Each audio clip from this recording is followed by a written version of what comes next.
Hello students, in this video we're going to be talking about your conclusions, which is something that many of you probably struggle with. It tends to be the last thing that people do, so it's sort of like sometimes it's the weakest area of a paper. You get to the end of your paper and you're kind of like, I'm tired, but Everyone's like, I don't know what to say. It's really important. So we're going to show you how you can connect evidence back to your main idea in this video, and if you're going for exceeds, you'll then also learn how to write a good appeal or call to action, which we'll mention in this video, but we're not going to go into as much detail here. Okay, so connecting your evidence back to your main idea in your conclusion.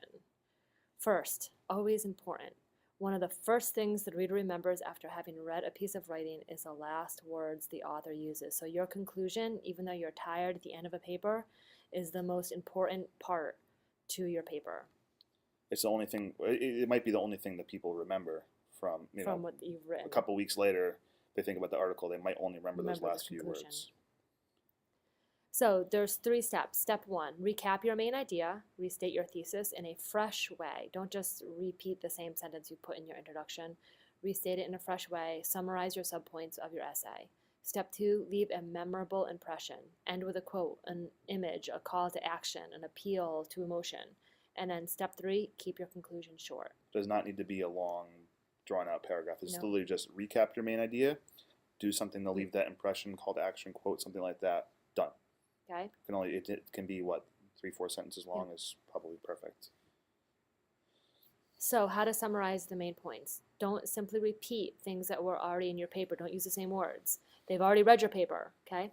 Show how your points you make to the and the support in the examples you use are not random, but how everything fits together. So how does all of the information you put in your paper fit together and connect back to the thesis, the point that you're trying to make? Give your reader something to think about. Perhaps a way to use your paper in the real world. If your introduction went from general to specific, then make your conclusion go from specific to general, okay? Those are all ways to help summarize your main points. So here's an example of a conclusion about Columbus Day, and it does exactly what we would like you to do in a conclusion, although this one might be a little longer than most of them need to be. Though Columbus Day's original intent was to celebrate Christopher Columbus's historic landing in the New World, many groups feel that it should be instead a day of remembrance for the millions of natives who died as a result of colonization.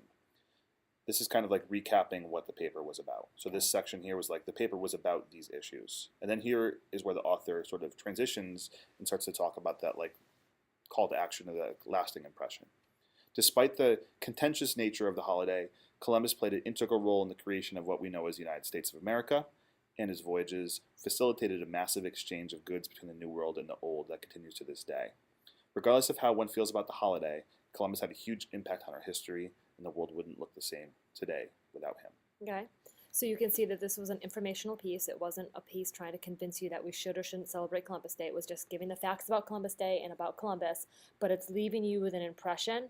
It's leaving you with a, hey, okay, I'm going to walk away, and this is what I'm going to remember. So this first part, recapping what the paper was about, and then sort of making some importance to it. Like whether or not you think Columbus is good or bad, there's no doubt that he did something that was important, and so is why we have the day. Okay. Conclusion.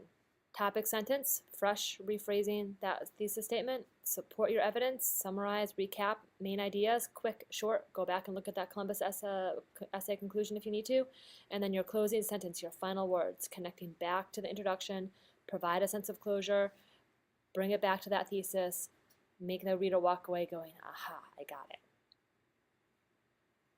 So your conclusion wraps up your essay in a nice, tidy package that brings home for the reader.